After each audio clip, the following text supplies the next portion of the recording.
Welcome back to another episode of Theoretically with Stuart Wilkins and Peyton Hutchins. Good evening, Peyton. Good evening. Or afternoon. Yeah. Good afternoon. It's about 4 o'clock. Is it? On a Sunday. All right. We are coming back to you today with another episode.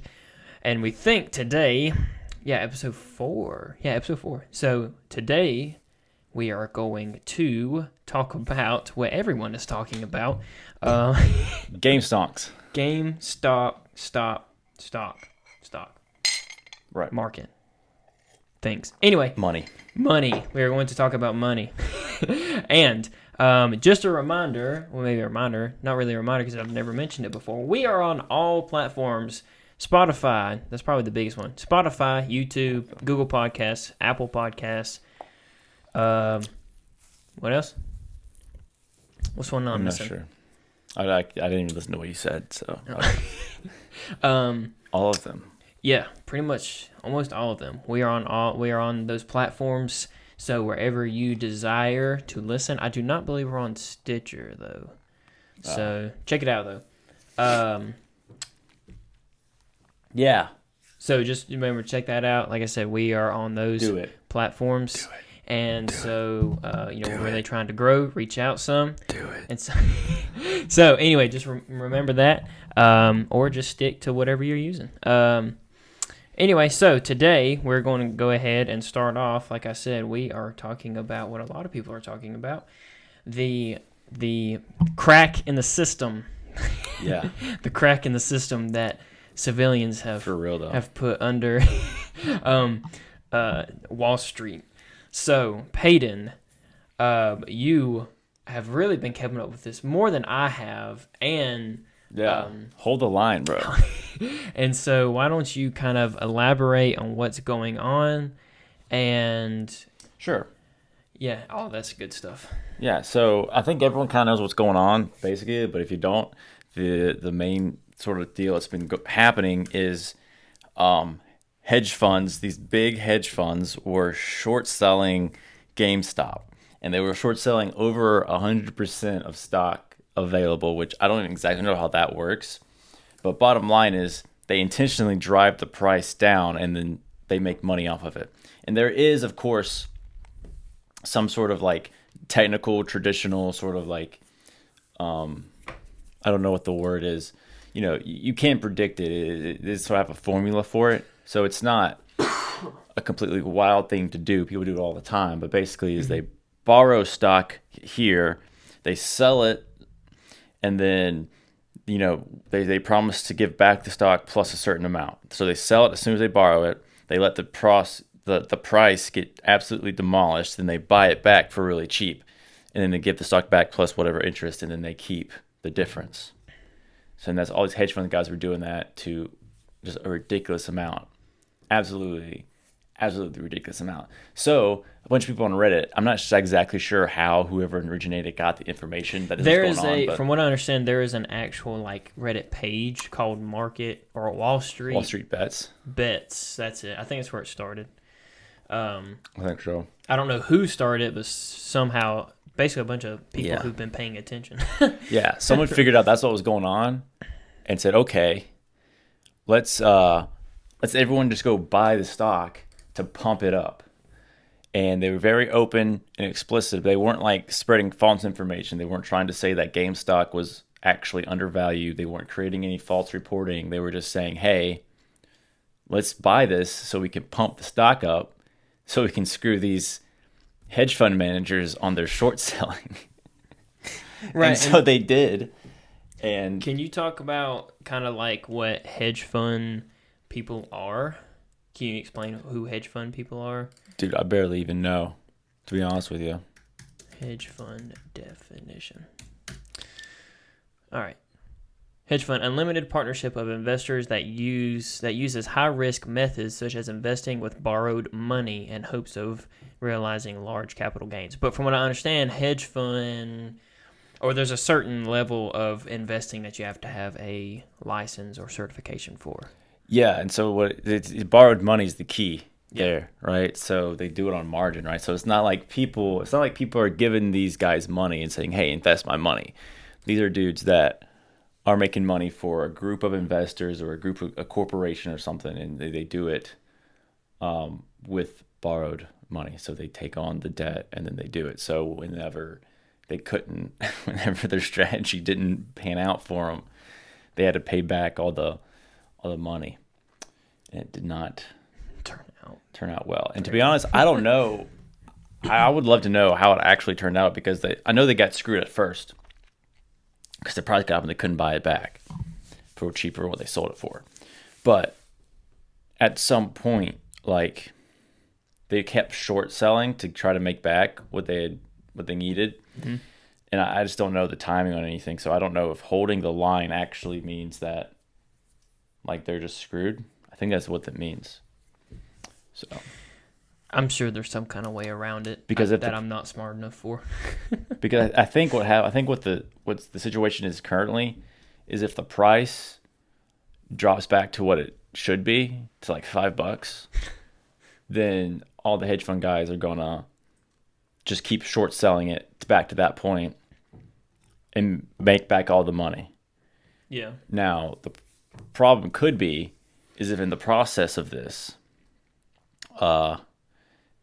whatever the time period runs due for them and they have to pay back, and they haven't been able to short sell to make it back. So that's why I think people are saying hold the line. They're like, okay, we got to make sure GameStop stays at $300 or more or whatever a share, so that these guys can't get back in the game. I think that's their plan. And it's been very interesting to see. So it has been. That's a very good way of putting it. Very interesting.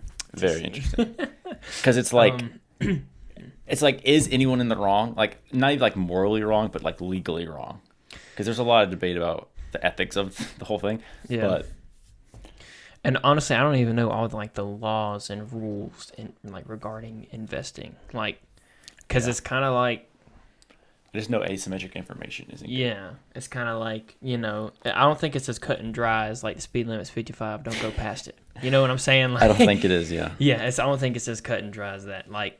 But yeah, no, I mean, like you said, that's very interesting, because to think about how it's actually affecting the hedge fund guys, the big guys that are now, from what I understand, isn't and I could be wrong, isn't the whole point of of those people. So again, kind of like what I said beforehand, it's GameStop still exists because no one goes into GameStop anymore. Because, me and you grew up playing video games, and so GameStop was a treat, right? If we could just go in and look at GameStop, it was that's the bomb. But dude, I haven't been in a GameStop in years. I went in one GameStop the other day just to see if they had something, and of course they didn't. And it was just empty. There was nothing there. There's a bunch of Wii stuff. And you remember the sections used to be huge. Xbox was huge, PlayStation was huge. It's a whole corner of a store. It was this corner was Wii, this corner was Xbox, this whole corner was PlayStation. Yeah, and we had one vertical rack of stuff. You know what I mean? It's mostly Xbox, PlayStation now, and then bins of used games, tons of used games.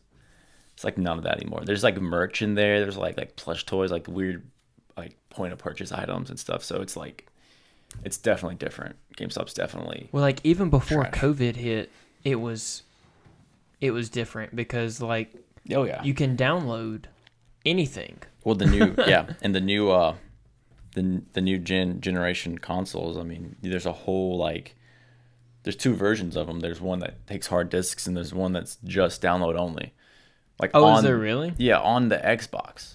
It's not even online, playing through Steam. It's the actual Xbox you can download into. You don't have to go buy a hard copy anywhere. Well, yeah, I mean, that's like I said. Well, you don't have an Xbox One, right? So I have an Xbox One, and basically, you can download any game, even old 360 games, you can just download to the Xbox. Now, there is still a room for hard disks, but for the most part, you're just gonna download. But you're not gonna do that. Yeah, you're just gonna go down. It's the same price. Everything's electronic anyway. And you can get it now.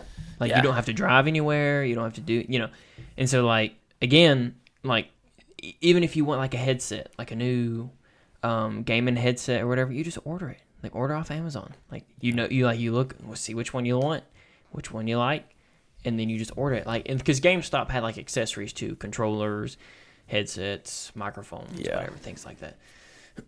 Chat pads, memory cards. It's like you don't need that anymore. Like you can just order it. So like I didn't even think like GameStop was even like I thought it was falling like a bunch of retail stores. Well, it was, and that's the whole thing about short selling. Right, and that's what I was going to bring up, because the reason I say that is because isn't like kind of like the ultimate goal, and maybe I heard this wrong, maybe isn't the ultimate goal to like buy like a hedge fund guy, like a super rich person to invest in something like this, is so when the company goes under and they like are sold to another company, like let's say Steam or somebody bought GameStop for some reason. Well, now it's like worth more, right? So then when your stocks, couldn't you like sell your stocks after the business is out, and that way you can like come back with a lot more money? Yeah, I mean, I think that's part of the... Like your share is worth more because another company, a more successful company, has bought it. Yeah, I mean, I don't know. I don't think that's the point of short selling stock, right. But I do think that's something that hedge fund guys do. And they were basically running them out of business anyways with the short selling. I mean, they're betting on the stock crashing and going to like zero, right? That'd be perfect for them. You know what I mean? Mm-hmm. Because they bought at however many shares at like $30 a share. Mm-hmm. And then they try to just tank it and get it to tank until it's like to as low as possible. Like perfect word for them, it goes to zero, or $1, so they could buy it all back and get the most difference. Mm-hmm. Right? So the short selling, the whole idea of short selling is making money off of people just dumping stock and just getting out, and companies going under, basically. Yeah. So yeah, so so it's kind of like in hopes of the company failing.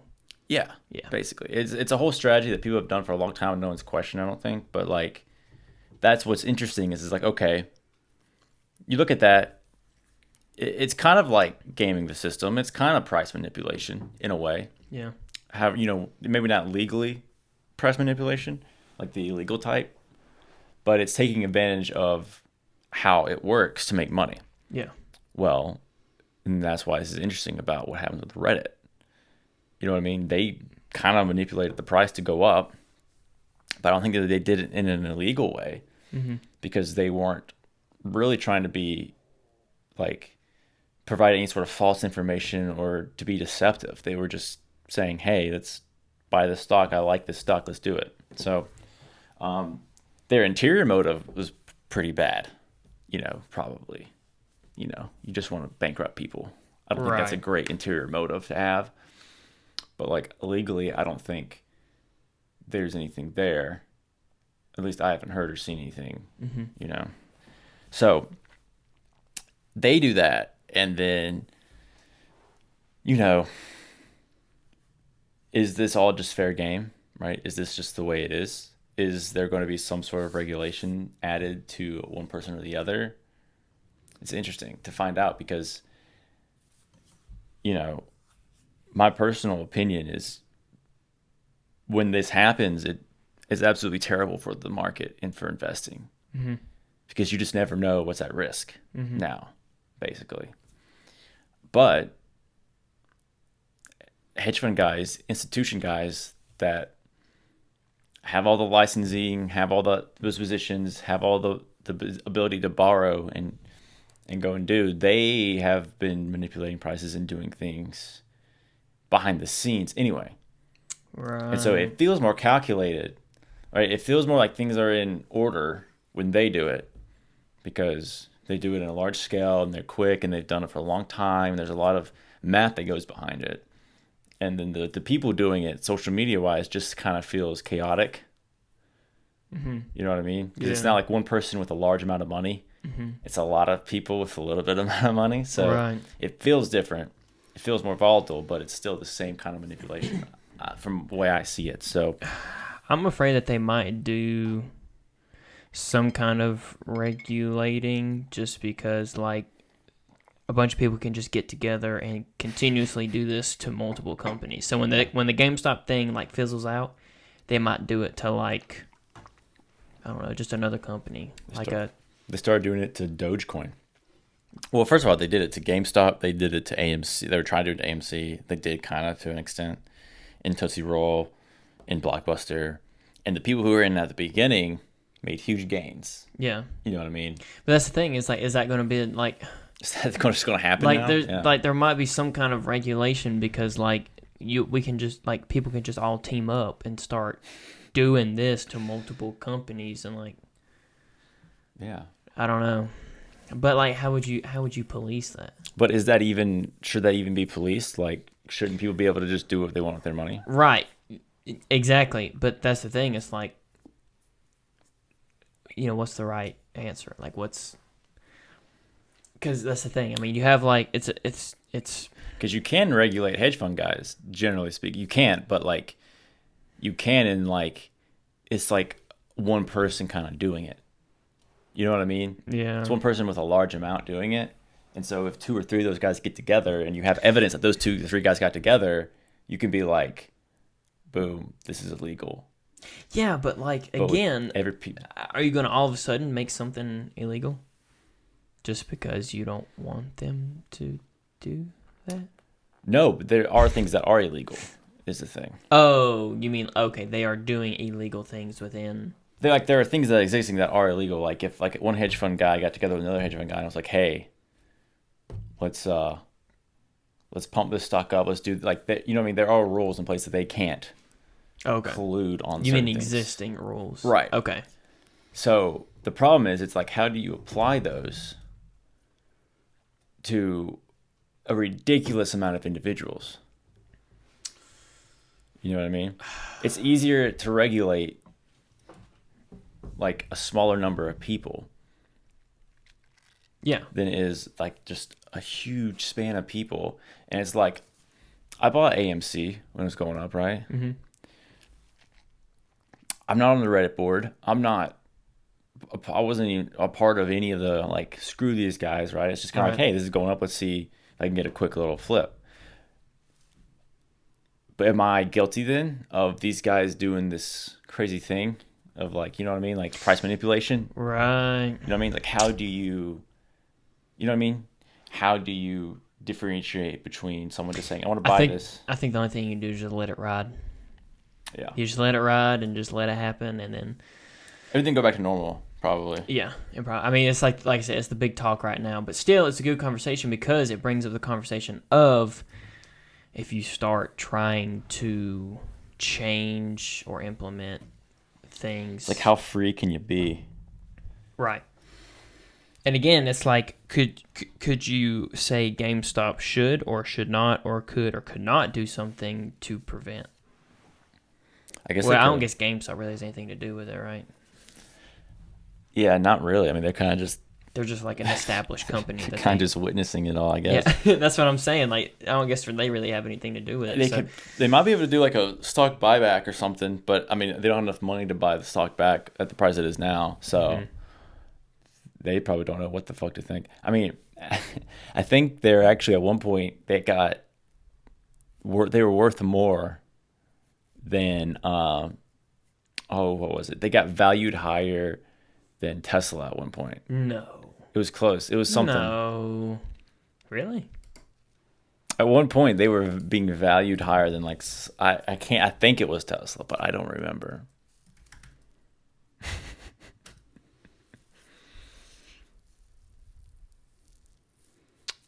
I wonder if you could like do it compared to.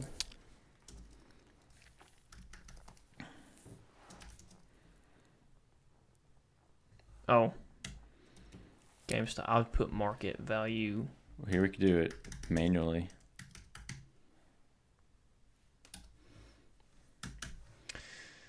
Yeah, I was gonna see if you could like do it with when it was like next to other people. But I mean, maybe not. I mean, I'm pretty sure it's just the market cap times the price. What would be shares outstanding? Or shares existing? I don't know the right terminology. Oops. What did I just do? No idea.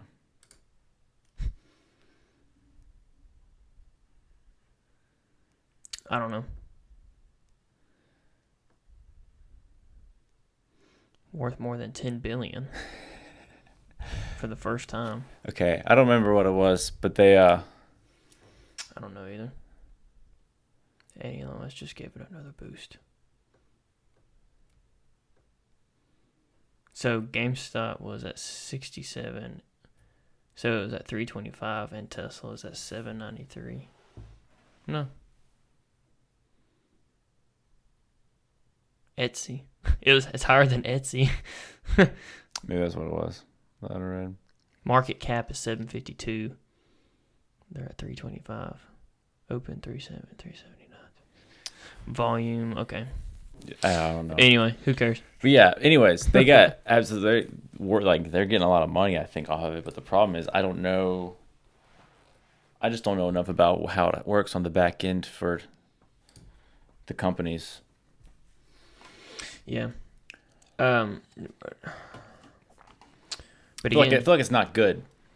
I feel like it's not good, and generally speaking, for your price to get. no, I mean, I don't think so, because that's the thing. It's like GameStop isn't really gaining anything from this, I don't think. I think they know just as well as anyone that it's just a phase, and they're just kind of like the puppet being used to they're just being used. They're being used right now. Yeah. Which, I mean, like. And it's kind of a problem, I will say, because it creates a certain level of uncertainty, because they started doing it to Dogecoin, because it's harder to control Dogecoin, and that's a that's a meme cryptocurrency. Yeah. And I don't have anything against it, but I mean, dude, it rose.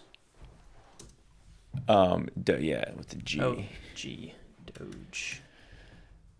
It rose ridiculous amount, because everyone was like, Doge to the moon, invest in Doge. And so people did, and then made huge flips. How big are huge flips? Oh, dude, like 200%. Let me 200%. I'll pull up the chart if you can't find it. I'll pull up a chart. Let's look. Doge up 56%. Market cap 5.19 billion. That's nuts. Yeah, so Look at that spike. oh yeah. Look at that spike. It's come down a little bit. Who cares, dude? That's crazy. Yeah, so people here, what was that, January 31st. And then that little peak was January 31st. And then it really started climbing. Oh, no, that's today. Oh, that's today. Sorry. I was like, what? All right, hang on. Let's do can I switch it? XRP is up. Do 1 week. I don't know how to. Oh, 1 week. Here we go. Yeah. Look at that spike. That So was on the 28th. So people here were like buy Doge, buy Doge, buy Doge. Yep. Dude, that dropped. Mm-hmm. So theoretically, you want to buy here and then sell right here. And the thing about it is if you look at the price, it's like it's fractions of cents. It's not even like It's fractions of cents. like you can throw like a ridiculous amount of money on there and be cooling. You know what I mean? That's crazy, man. Let's do 1 month. Yeah, there's that big spike. But see, like, how do you? That's crazy. Mm-hmm. That's crazy. And that's, I mean, this is one of those things that is a little more volatile in nature in general. But the idea is, okay. XRP, dude, it's going up. Yeah. Look at that. So the question becomes, you know, what's going to be, you know, the meal of the day, so to speak. Like, it creates this sort of like, I don't even want to be in investing in anything, because people could randomly come and just. Yeah. Now, the stuff I'm already invested in would absolutely love that, and then you can get a quick flip. But yeah, if you're like a long-term investor, if you're someone who just wants consistency, just throw my money in, and at the end of the day, and let it. yeah. Stuff like this is dramatic. This is like day trader kind of stuff. Yeah, it's like momentum, day trading. It's like that's all it's about is like, I mean, quick, instant flips. But like, if you do it on a large enough scale, it really can mess with sort of people's willingness to go into things, because I feel like everyone's just kind of been like, okay, let's just get out. Yeah. Don't let this settle. So I don't know, man. It's tough. Like I said, I mean, again, but like, who controls that? Who comes up with the rule? All right, so for universal investing, everybody investing, there's no one really over it, right? There's no one over like investing. Yeah, I mean the SEC. You know what I'm saying? Yeah. The what? The SEC, which is Security Exchange Commission, I think. Am I making that up? I don't know. But I think the SEC, they regulate a lot of things. SEC. Oh, sorry. U.S. Securities and Exchange Commission. So they would like come up with the rule of, or whatever. They would investigate, create potential, different restrictions on things. And they do have you have to follow certain guidelines. Mm-hmm. I don't know them. And that's what they were saying though, is like Robinhood and these places that were restricting trade on those were basically saying, look, like we have to follow guidelines. And they were having like cash flow issues. So, because when you use like a broker, you know what I mean? Like it's not instant. It has to go to like a clearinghouse. Mm-hmm. And then in 2 days they move your money and then the stock comes. And so like all this stuff was happening so quickly, so like it was risky for like Robinhood and these companies because they could end up being in debt. What would you call that company, Robinhood, like trading platform? Yeah, it's like a retail broker platform. Online trading platforms for day trading. Well, for day trading, but like so Robinhood, okay. Interactive brokers, trade stations, Zax Trade. Is that Ally or Ally? Okay. Yeah. So like online trading platforms. Yeah, so just trading platforms. Anyway, yeah,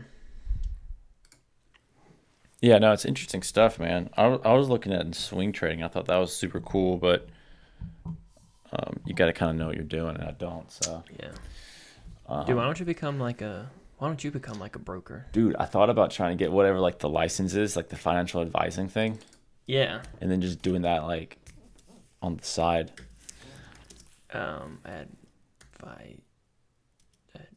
Advisor. What do you call it? Advisor certification. Like if you just have to take a test, bro, sign me up. Certified financial planner. Okay, so you're like a financial planner. Credential, Investopedia, CFP board. Still a cost. I don't know what it costs. I don't know if it's school or what it is. Oh, that's not bad. Dude, like $600. So you have to take an exam. If you fail, it's another $600. Yeah. Right. It's a hire for, so review materials and or classes will run you anywhere from $400 to $1,400 depending on what you choose. Oh, okay. So you kind of, I guess there's different like areas that you can kind of go into. Sounds complicated, but it would be cool to have. I mean, you can also always look up financial planner average salary. Let's put USA for kicks and giggles. Right. Oh yeah, that's not bad. I'm sorry, US. 87,850. That's probably about right. That makes sense. Because from what I understand, it's kind of like it's one of those things that you kind of have to have like a clientele. Yeah. So you might start out at like, I don't know, 20 or 25 or something. Then the next year, you kind of get some clients. Then the next year you make like 40, 45, get more clients. And if you're good and you're getting all these people, money and they're gaining and you're gaining, then like you could eventually climb up. Because it says like the best paid 25% made $154,480. Yeah, I mean it'd be interesting to see if while the lowest paid 25% was $57,780. So like, Yeah. so that's the thing. All right, so you spend $1,400 to get the certification. That's not bad if you pass. If you pass, well, it's kind of like selling real estate or something. Yeah. Like you can make some Exactly. killer money in real estate, but I heard that's like one of the toughest tests Yeah. ever. It'd be interesting to know if you could do that like casually, because obviously you'd have to be affiliated. I feel like you'd have to be affiliated with someone. You couldn't just like do it on your computer at home. You know what I mean? I don't know if you put part time. Because if you See, I mean, there's part time jobs near us, dude. Can you be a part time financial planner? What is a part time financial do as a part of financial planner? You work with clients to help them achieve their objectives. you do the same thing. So I mean, if you just had like a handful of clients, yeah, I was saying if you get like a couple people, dude, and you just did that, like how much? I'd be interested to see how much you could make doing that, just like on a slow sort of like drain, like tack on a I mean, little bit. still, like let's say that you wouldn't be hard let's once say you your got base used to salary is it. $40,000 a year, and you make 10 or 15, even if it's not that much, I would assume you make more. Let's say you make 10 or 15,000 part time doing this with like 5 people or whatever, or 10 or whatever it is. It's like, all right, Easy. you added an extra like 20% to your paycheck. Like that's pretty cool. I assume it's one of those like contractor things. Do you think it's one of those contractor things? So like if you make money, then you have to like pay your taxes every quarter. Or when tax season comes around, kind of like an insurance agent or a real estate, or. It'd probably be like that. I don't know though. But, we'll get Seems like it could be a investing. good gig though, like if you're into that kind of stuff. Yeah, I mean for sure. Especially because I feel like it'd be easy on a lot of people. Because I feel like most people would just be like, "Here's money, just throw it in something." So in 10 years and 20 years, I have this much more.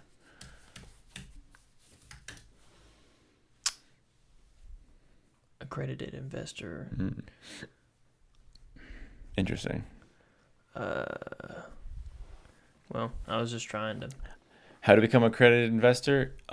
You go to Reddit/Wall Street Bets. Easy peasy. You just throw that on your look. Like you fill out a resume, and the only thing on the resume is GameStop, and like, all right, you're hired. This is my percent gain. Dude, some people have posted what they've made from GameStop. Yeah. Like dudes that bought in at like $5. At just $5. Yeah, something like that. Yeah. What they make Dude, they're up like 5 million, 10 million, 15 million. Like from $5. no, when GameStop stock was $5, they bought like a Oh, boatload, and then now that's $300 some dollars. so they're in The the millions. gain is, And like, they're not millions. selling because they want to hold the line. They want to hold the line, bro. Dude, I would be freaking out right now. Like I don't play that, man. Oh my gosh, my anxiety would go through the roof. Oh, for people who don't know, I'm kind of like, what's the word? Touchy when it comes to money. Is that the word I'm looking for? Yeah. Maybe not touchy. Maybe like I'm very frugal. Particular? I get yeah, particular. That's a good word. So like, holy crap! Like I would be the worst person to go to Vegas with or something because like I'd start out with 100. Would you hold the line? If I make, I don't know, dude. You wouldn't hold the line. I might would for a couple of days. So like when it hit that big spike, so when it went up 70% overnight, I'd be like, what? And if I knew what all was going on, like the whole hold the line thing, well now it's up like 300 and whatever. It's like, all right, at this point, I might be selling because I would be freaking out. Dude, I'd be like, I'm not chancing this. Like I'm selling it because literally any minute it could just. Yep. And I would be freaking out. I'd be like, no, I can't. Honestly, I don't know if it went up that quick because it didn't go up 70% overnight. Oh yeah, dude, no, it shot up. And it was funny too because we were talking about it one night and it was like 200 some bucks a share, and we're just like, oh man, that's crazy. I guess it's probably too late though, right, to get in? Like, yeah. And then the next day it's up to like 30 something. We're like, bro, what? Yeah, I know. And It so went up like 50%. I don't know. I say that like if I saw it jump 77% overnight, I'd be like, something's wrong. I'm selling. But then probably hate myself because it went up again, and then. Oh yeah, but no, But dude. Once you still. sell, bro, you just sell, and then like if it's that much, if it's enough to where you could just like buy a house, like just straight, and Yeah. then invest in some stuff. Well, Quit your job for like a couple years and just try to like find yourself. You know what I mean? If it was that much money, yeah. then I feel like should just sell and then just not look at it again. You know what I mean? Yeah, for a healthy mind, just don't look at it Yeah. anymore. That's a good idea. So, but yeah, no, I mean, Wild, bro. again, like we were talking about the regulations and stuff, it's like, I don't know. I guess the government could step in and be like, That's what I'm worried about, man. I don't want. stop. Yeah, I don't want. I'm all for like sticking to the man. And I think what these hedge fund guys do is largely, just void of ethics, Well, it's very selfish. right? And I think most of them are pissed that retail people like us could just manipulate prices the way they manipulate prices. You know what I mean? I feel like Right. But like, who's right? who knows? Because like you can call them selfish for manipulating the system. I think it goes both ways. Yeah. I think what people are really looking at now is like, is this like a class warfare thing? Are people, you know what I mean? There are people like me who are like, man, I really wish we could just have stable, honest Yeah. markets to like operate in. Mm-hmm. But the problem is you do have sort of a power dynamic there. And it would be unfair, I believe, for our government to start creating regulations and enforce things on individuals when they're not doing it on people in institutions who are in positions of power. I think that's a bad mix. Mm-hmm. I think it's a bad mix. So Well, I mean, that's the thing. If you start doing that, then because you're basically implementing rules and laws onto yourself. So let's say that Congress comes in and they're like, we're stopping this from civilians to be able to manipulate the system or whatever. right. But like they are also like, don't tell me that you don't have investments. Don't tell me you don't have some kind of retirement or something going on. So like, well, from what I understand, I mean, government is, you don't get into career politician unless you're in it for the money. Like the back door, like money, dirty money. Dude, But anyway, you have to, bro. anyway, That pisses so like, me off so much, bro. You get elected by the people. And then you just troll around and do nothing for years, and then you write a book, and then you're scot-free. and then you're worth $9 million. And that's it. Retire happy. Get a Twitch following. Start selling merch. Yeah, merchandise. God. You get a good like following base, and then even if you're voted out, I mean, Yeah, dude, you're chilling, good. bro. You're good. I think like Crazy. doesn't the average like congressman, congresswoman, don't they have like 100 and some thousand a year already? I think so, yeah. I know they make more than the median income, which I think is ridiculous. Yeah. Freaking paid by taxpayers to do absolutely nothing. Congressman's salary, And all of the positions that are like lifetime positions, like senators. yeah, we need to get rid of that. Yeah, do term I don't- limits. I don't love that. That seems crooked as piss to me. I think our whole government system is weird. So the average congressman's salary is 174,000 a year. Dude, bro. They gotta take these guys down a notch. There's just no way. You know what I mean? Yeah. It's like I get it. There's a lot goes into it. I mean, I think it's weird that the president's salary is 400,000. I think it should be more. Don't you think it's weird? Mm-hmm. I mean, I think it's kind of weird that like they have like a salary. Yeah. It's kind of weird. Like you're the president. You should be able to just kind of like. It should be kind of like a net zero thing. Like you just get your stuff taken care of. That's kind of what I'm thinking. Like they already give you a house. They give you transportation, guarded transportation. You can pretty much go and do whatever you want. Like, as far as like, with security. So like, if you want to go to a ball game or something, it's like, you could probably just like walk in. But yeah, right this way, Mr. President. Like it's like it should just be like a really sweet retirement plan. Yeah, you know what I'm saying? Like I think it's weird that you have a salary. And I think it's even kind of weird for congressmen to have a like salary because they're the same way. It's like you just I mean, I understand that there is a home life. Like, you have to have you have to make a living or whatever. So, all right. So maybe congressmen, senators, all right, maybe they need a salary. Because, I mean, like, even your mayor and stuff of a town has a salary. But, like, as far as president, like, you already have everything handed to you anyway. So, like, why do you need a $400,000 salary?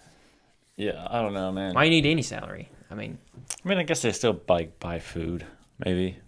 I don't think that they buy food, dude. You're probably right. You have a whole White House to yourself. You don't think there's, like, 10 chefs in there that prepare your stuff every day? Like, you're probably right. Anyway, that's what I'm saying. So, like, the whole point, all of this comes around to say, like, it's not like congressmen, senators, the president, vice president. It's not like they don't have investments and they don't have stuff going on, like, in their personal financial life. Like, they have to. So, like, how much are they really going to mess with it? And if they mess with it, it says how they if they create the rule, but that's the thing, they'll know the way around the rule, right? And the fact of the matter is they're probably not going to create a rule that applies to them.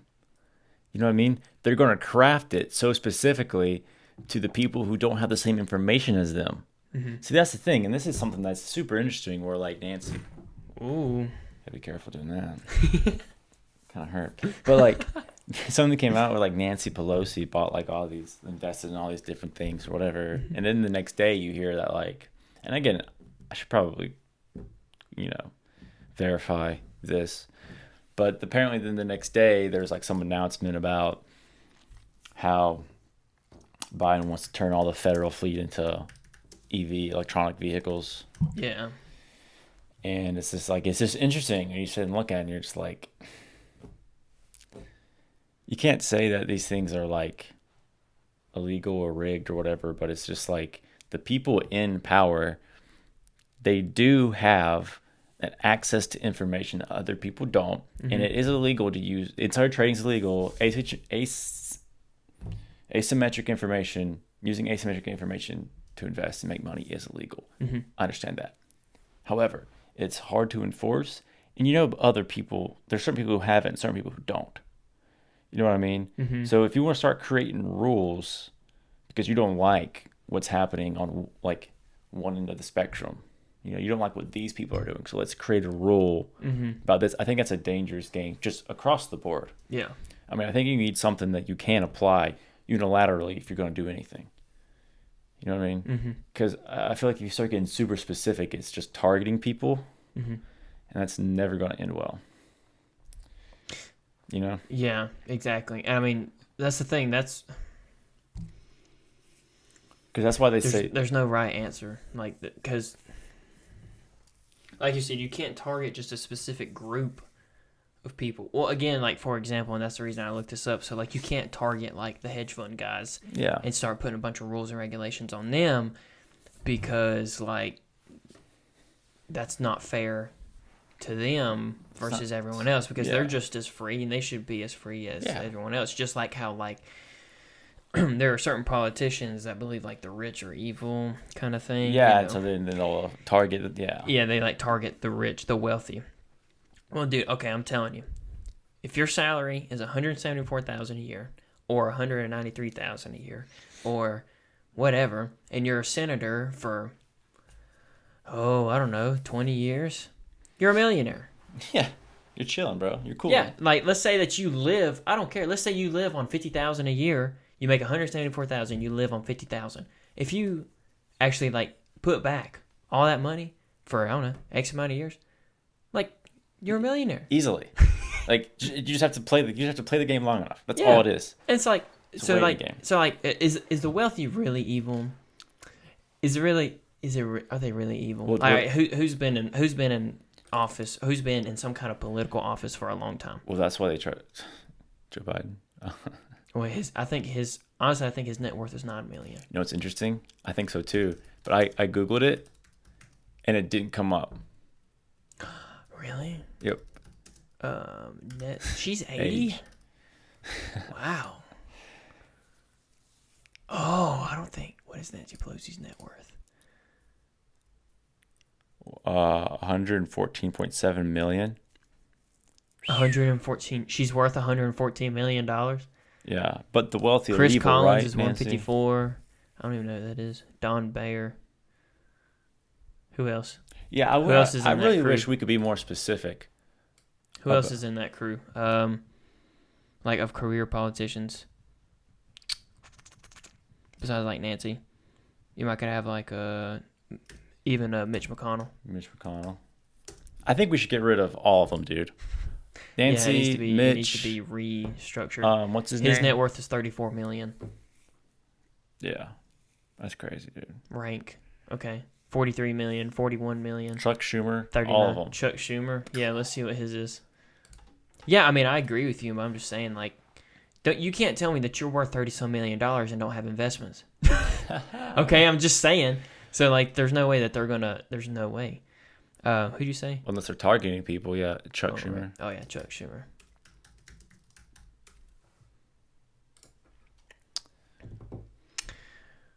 Um. 900,000. Good for you, Chuck. Really? Not even a millionaire. What are you doing with your life, bro?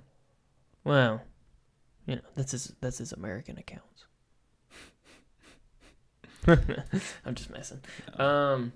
Anyway, I don't care, dude. 900,000. Still, dude. I mean, yeah. That's still like he would be considered wealthy, don't you think? I mean, that's pretty wealthy. I don't even know. Yeah, that's if you own $900,000 and don't have any debt, I think it's pretty wealthy. Oh yeah, for sure. And I mean, that's probably not including his retirement account, his federal retirement account. So throw another $1 million in there. He's worth $1.9 million.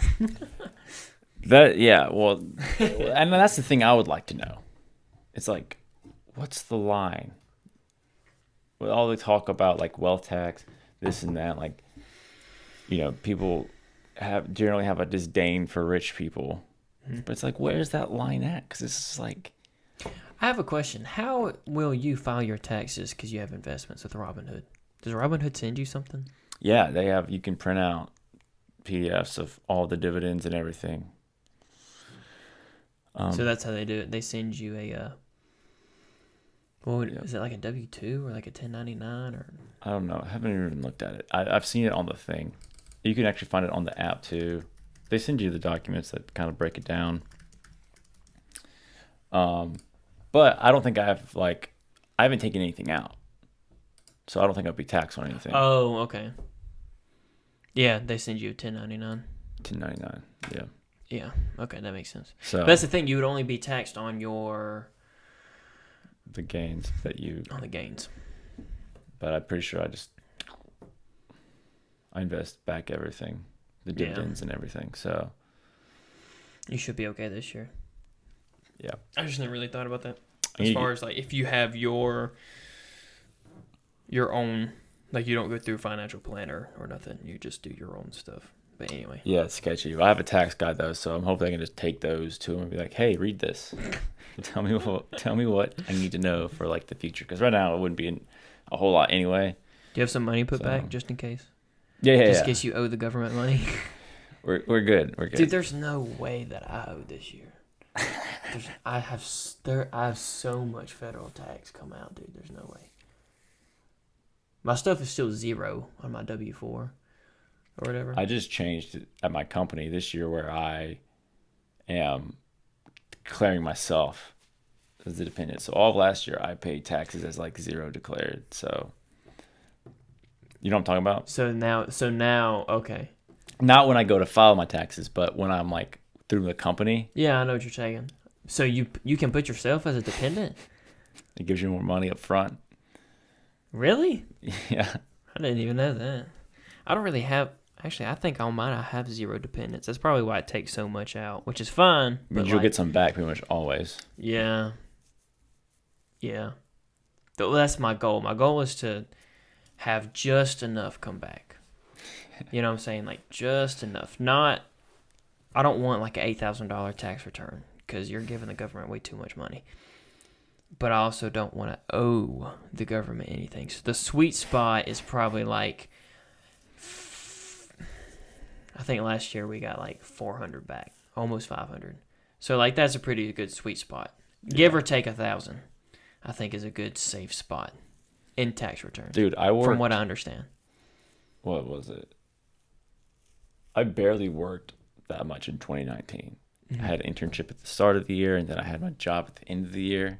Like summer I didn't really do anything. I got back like $600-700. What? Yeah, so Well, your dependent thing was zero, right? freaking shelling money out to them. Hey, you take it. Robin Hood here. Take it. Dude, yeah, no, I mean, like, the way I look at it, it's like I have a certain amount in my head of like, okay, if I have this much. Do you invest like a certain percent of your paycheck, or? Okay. Exactly. And I've changed it recently to get a little more risk involved. But is that what you're trying to do? You're trying to like do these investments and stuff to like help yourself gain more to like buy a house or buy something? Okay. So are you just gonna cash everything out at some point, or you think you're always gonna? Oh, dude, I probably haven't thought that far. I probably always do something. Yeah. What that looks like is up in the air. Right. What I have a few things going. I really have one thing that's like a big chunk of money of something that I believe like will grow over time. And I just want to see how that goes. I'm hoping I can get a good return on that by the end of this year. I just want to see how that grows over the course of the whole year. You know what I mean? But then there are other things I got going on where, you get to 20% up on it. It's like sell and then get into something else. You know what I mean? Oh, okay, yeah. And I got a few things that like I would consider long term because they're like energy or electric vehicles. Are you invested in solar? And hydro, yeah. You know what I mean? That's awesome. Yeah. Because like in 10 years, like maybe something's there. So it's lost money right now. 20 years. 25 maybe. Yeah. You never know. So we'll see. I'm calling 20. And it's not enough to where like it's going to hurt my feelings if like in 10 years it's like they go bankrupt and what's in there is gone. Like, you know what I mean? In 20 years it's not going to. All right. You know what I mean? Mm-hmm. So, and that's kind of the goal like in my head where it's like just don't put anything in where you'd be like, first of all, in a bad financial situation if it all went away, or like something that's going to like affect you like mentally, because I don't want that either. But the goal is just to see how much in a year, if I put in this amount, how much gain can I get in a year? Okay. Based off just I figured that out, then it's a game.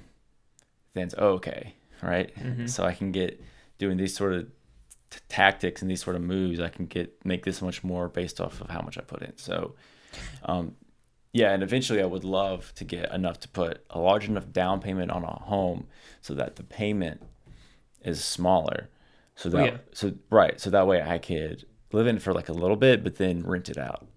Oh yeah. And then get something probably smaller, like get something kind of nice that's like cool in a good spot, rent it, and then get something kind of less nice and live in it, and then rent this out, and then hopefully when it gets paid off, whatever, I'll have a big more net worth, and then you can sell and both of that, flip and whatever. Yeah. All right, that's a good plan. I like that. That's the plan. We'll see. I still don't have credit. I got to work on that. So you don't have any credit? No. You know what? You don't really need it though. Like, you don't really need it because like if you're kind of doing that plan, like what you're saying, and you have like a good chunk of money or whatever, like you go to your bank, wherever you bank, and you're like, hey, I want to buy this house or this condo or whatever, and they look in your bank account and you've got a pile of cash in there. It's like okay, and they're like, okay. Your credit doesn't even matter. Like, it doesn't matter. Like, because at that point they know, like, that you're not stupid with money, and you have the cash for the down payment and all that stuff. And then they look at your like income, like your annual income, because when you apply for a loan, you have to put it on. Right. So then at that point, it's like, all right, you can put 30% down on a house. All right, yeah, your credit doesn't matter. Like, you know what I'm saying? Like, you're going to put 30% down on this house or even 50% down on this house. It's like, yeah, you're good. You know, I mean, that in my opinion, or even 20. I bet like even you could get away with like 20%. And they're like, all right, you don't have a history of credit, but like we obviously see that you aren't you're responsible. You know, I'm gonna you try could that. handle having a loan. You know, Right. um, Yeah. I mean, having even that will give you like a solid credit score. Right. You know what I'm Yeah. saying? Like, You'd think. right. So whenever you do take out your first loan or whatever, it should be good. So anyway, yeah, the credit doesn't really matter as long as you have the cash. Yeah. Which Exactly. But I'd love to get like, yeah, I'd love to mess around and learn about it so I could do that, and then eventually have just a good sum of money that I can just give to somebody like a financial advisor yeah, and be like, hey, could you help me with this because I don't know what I'm doing. yeah, You know what I mean? So that's kind of the plan. We'll Cool. see. But yeah, maybe I can get if I bought some freaking GameStop, we would be you'd be out, dude. right on our way. You'd be out.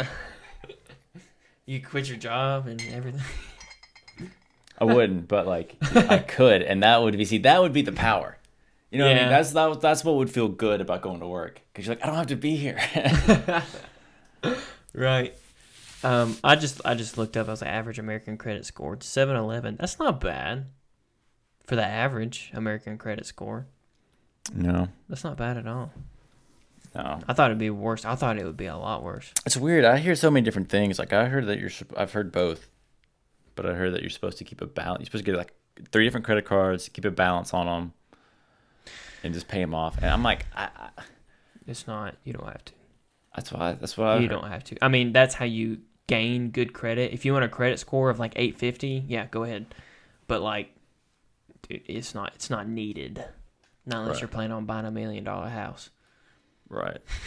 I'm like, You know? Yeah. I mean, they might want some credit history on that, but still, like I say, if you have the cash, it's like, I figure I'm white. I'll just shave, wear a suit, and they'll give me the loan, right? yeah, pretty much. That's what I'm saying. Like the credit score doesn't. I mean, like I have a credit card and stuff, but like I use it like a debit card. Like I don't spend. Yeah, I wouldn't mind getting a Unless- credit card and just pay it off immediately. But the whole idea of keeping a balance to build credit, I don't love that. No. Mm-mm. No, it's not needed. You don't have. You don't have to do it. Yeah, but you have to do something though, because the banks won't give you loans. Again, well, like I said, I mean, like Just put enough down. I mean, if you have the cash just sitting in your Yeah. in your bank account, and you go to your bank and you're like, hey, this is what I have, this is what I make, this is what I'm going to put down, we should be good to go. Like, theoretically, that's the way it should be. I mean, I'm just saying, like I said, I do have I have a pretty good credit score and everything. I mean, like I have a credit card or whatever, but I mean, like, unlike you, I had a truck loan. And I have, like I said, I have a credit card now. I have a house loan, and so like I just naturally have it. Like, well, actually, I will say this: my parents did really well. My parents like blessed me. I was coming up when I was 16. They gave me a credit card with my name on it, but they paid for it, and so basically the credit card was for gas and food. Right. And that was it. And they So paid it off instead of them, so when I was in high school or in school and not working. It was like instead of me turning around handing you a $20 bill every time you need gas, every time you need, you go out to eat with your friends or whatever. It was like just use the card, and I never used it except for gas and food. I mean, like that's all I used it for. I never used it like for dates or for like a pair of pants or shirts or whatever. So like that kind of started my credit score. Yeah. So I'm very thankful that my parents did that. Shout out to mom and dad. But again, at the same time, it's like then after that, I mean, I got a truck loan, and then I got things like that. And I have my own credit card with my own name and stuff on it. But like I said, I use it like a debit card. I don't have like credit card debt and stuff like the interest rate, and it's sketchy too because credit card interest rates are like stupid high. Yeah. You may not even want to get into that. It's up to you. I may don't not even want to get into it, that. but I mean, I don't. I just, Interest rate, yeah. Average credit card interest rate is 17.87%. It's a dangerous game to play. it's not. Oh no, but like I said, I'm because I am who I am, and I'm so just like lasered in on my finances. Yeah, dude, me too, dude. Like I pay attention to like every dollar.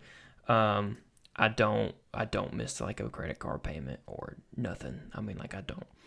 But like I said, you should be fine. Like if you have enough cash built up and your annual income is on point, then like you should have no problem buying a house or whatever.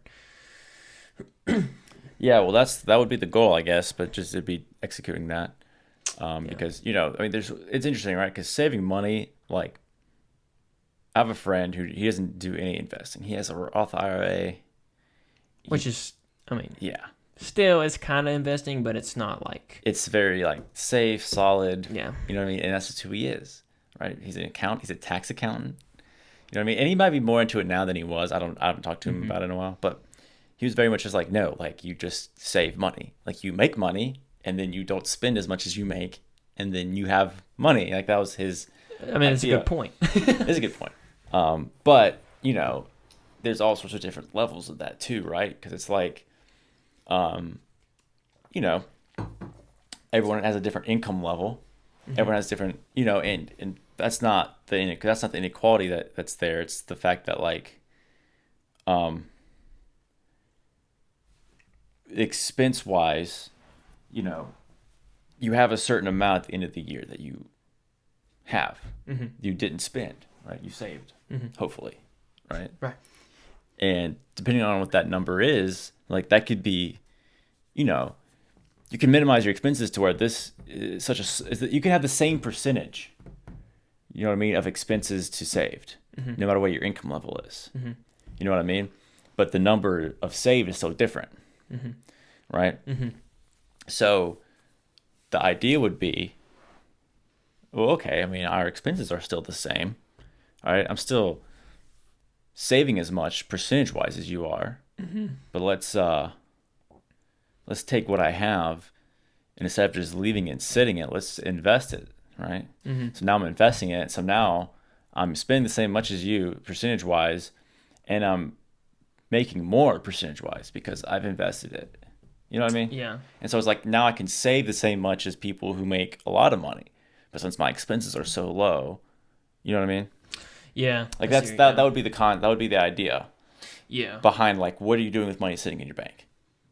Yeah. And I mean, that's the thing, like with a Roth or something, it is going with the market, but it's like constantly growing. But it's for the long haul. That's what a Roth is. It's for the long haul. Whereas which I mean, doing investments like that is, you can do it for the long haul, but it is kind of like it's more towards that quick turnaround kind of thing. Right. You know what I'm saying? Like you don't buy, like, that's the thing. Like, you're going to check your investments. Like, you invest in GameStop, you invest in AMC or whoever, and then like you're going to check it because like, all right, if it's up, or Bitcoin, like if it's up, all right, I can make a profit on this investment right now. Yep. And you do it, which is great. But again, that's for the right now. Whereas like a Roth is like, it's still kind of doing the same thing, but you basically just don't look at it and let the market. So if you keep putting money into it, it will continue to grow off that increased growth. You know what I'm saying? So let's say you start out with 10,000, the next year you have 12,000 in it, or 11,000 in it, whatever. Now it's growing off that 11,000. Yeah. And so not only does it make, let's say it makes 1,000, so now you have 12,000, but you put another 1,000 in it. So now not only is it growing off of 12,000, you put another 1,000. So now it's growing off of 13,000. Yeah. And then 14, 15. Now it's working. So now you're up to like, you start out with 10,000. Now your Roth is working off of $20,000. So now you have $20,000 in this Roth account that's in with the market. So now your return is even. So then it just like, now it still does like, well, I'll do it this way for the camera. So it still does like this. Right. It'll go up and down, but in the long haul, it will Yeah, in theory. In theory, it will go up. But that's the thing. Like I have a book that shows basically over the past 30 years, this like a stocks and like the market over the past like 30 years overall, and like IRA accounts and stuff. And basically, dude, and in 2008, it has the dip. Oh God. In 2008, it crushed. But even then, over time, now it's still higher than it was in 08, like the 20 years or whatever it was before that. So for the people who didn't have to sell. Right. So like it's well, even with COVID, dude. I mean, I talked to somebody who's got like I don't know if it was like a TSP or a IRA or something, their retirement account, and it's going aggressive. He was like, when COVID hit, he was like, yeah, he was like, I lost $50,000. He was like, it'll come back. And I was like, yeah. But that's the thing. You don't worry about it. It might drop 50,000, but you know you're going to keep putting stuff into it for the next 5 or 10 years. So then it will eventually come back and go past whatever you lost. Right. You just got to stay in it long enough. But the idea also is that like right now for like my retirement stuff, it's super aggressive. It's really aggressive because you get more of a return like that. Right. But the closer I get to 59 and a half, it'll be less. I can choose to make it less aggressive. So if the market drops like 2008, I won't lose like however many, like $100,000 or something. Yeah. I might only lose like a couple 10,000 or something. And then it can still come back. But that's the thing. So like you kind of have to play with it the older that you get, because obviously the older you get, the closer to retirement that you're going to get, you want it to be less aggressive because you don't want your life savings to just. Yeah, that's the way I look at it right now. I mean, and it's what everyone kind of tells you when you go out and like think about it and look at it. It's like the younger you are, obviously the more risk you can have. Yes. You know what I mean? So, because like I said, like right now you throw a couple $1,000s into something because you think, hey, maybe this will work out, and then you lose it. Like in 10 years, that $2,000 is going to mean nothing. Exactly. Now when you're like 69, 70 years old, you're just getting passive income and stuff like. That's a big deal. Now you're okay. Well, maybe we don't want to lose $2,000. Yeah. You know what I mean? Yeah, exactly. So I mean, at this time, like, me and you should be like as aggressive as we can be. Like, it's stressful, dude. It's freaking stressful, especially when something comes out. And the problem is, which I feel like you do this. See, I don't do this like with my retirement stuff or whatever. But again, you are in more like firsthand investing than I am. Dude, it's so much fun, dude. I know it is, but that's the thing. You're checking it every day. That's why it's stressing you out, because you check it every day. Yeah, there was one day where I was like, I'm just not gonna look at it because because it's like on like that. Everything's going down right now, so I was just like, there's just no point to even. No. Oh, okay. It's not bad because you kind of just trust the process and like, hey, you know what I mean? Like I thought this out, you know what I mean? It's cool. But what's getting me now is the fact that all this stuff comes out about Robinhood, which is what I've been using. Which is why I'm probably going to switch it, because like sketchy stuff it's come out about it, and I just don't want any part of it. So not that I think it's bad or it's going to go poorly for everyone or anything. I'm tired of having their name in like these articles or in the news cycle. Well, they're like the biggest company in it, right? Yeah. They're like the biggest trading platform. Yeah, for like retail people and stuff, yeah. And like it's really, but thankfully them becoming that has allowed these other places to create apps and to create commission-free trading platforms for people. Now, how does that work, that commission-free stuff? Do you know how that works? Yeah, and it basically works like you like, how does the company stay in business if it's commission-free? Yeah, I mean, you got a few options, right? You got other cash flows, right? Other sources of income. Do you have advertisements and stuff on the app? No. So how they make money is, let me see if I get this correct, right? Do I need to look it up? Yeah, I mean, if you want to know, for sure. But basically, they work with the clearinghouses and these companies that basically trade the stock. And when you send in a buy order, Okay. Yeah, when you send in like a buy order, they go and they buy the stock from somewhere else. And when they send your money to like these places that have the stock, they basically pay Robinhood to do your transaction for you. So these like brokerages, like Robinhood, that's like a go-between, basically.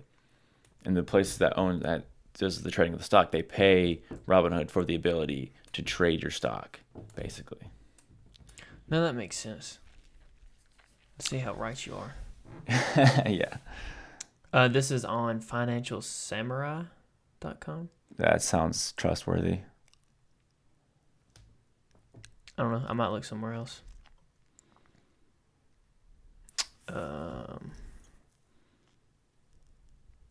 In other words, Charles Schwab deposits. Okay. Charles Schwab pays you a lower interest rate on your cash deposits with the firm and earns a higher interest rate lending or investing the money elsewhere. These aren't the same. Oh. Because a lot of these places like Schwab and like all those, they make money elsewhere. So sometimes they will do commission free just to be competitive.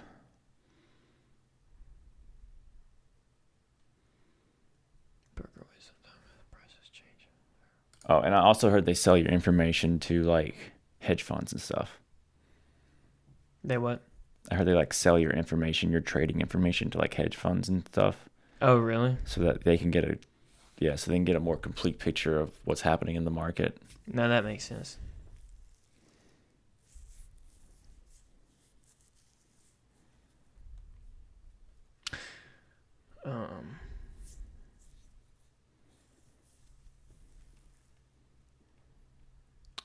Broker guy's better price, but quotes you older worse price. If your price goes against you, of course you get the worst price. I don't know. Yeah, so that makes sense. What you said. Yeah, and that's what they're saying. Where it's like, you're not Robinhood's customer, is what people have been saying. Like you got to realize, you're not actually their customer. You don't really make them, you know what I mean, money. They're not getting paid by you. So something you're doing is affecting the person paying them. Okay, that makes sense. But again, that's the thing. I mean, that line of like freedom. Yeah, man, it's all up in the air. Who knows, bro? Because private companies, freedom. I mean, private people will get to do what they want to do with their money. I don't know. It's weird. I'd hate to be in that position. Yeah. I'd hate to be in the, what'd you say? SEC? I'd hate to be in the SEC right now. Oh, yeah, dude. Oh, my God. It'd be terrible. I think, though, it's one thing where it's like, I don't know. If you want to turn someone down, that's fine, but it would be kind of like, but you let them, it would be weird to be like, let someone trade and then start putting in restrictions here and there. It's like, even as a private company, like, sure, and even if it's not illegal, sure, but it's just kind of lame. So yeah, I agree. So all right, man, well, this was good. I'm going to wrap it up, and I think that we accomplished a lot. Again, I've learned a lot. A lot was said. So all right, sounds good. Again, remember, we're on all platforms. Or not all, most platforms: Google Podcasts, Spotify, YouTube, all the good ones. Yeah, all the good ones.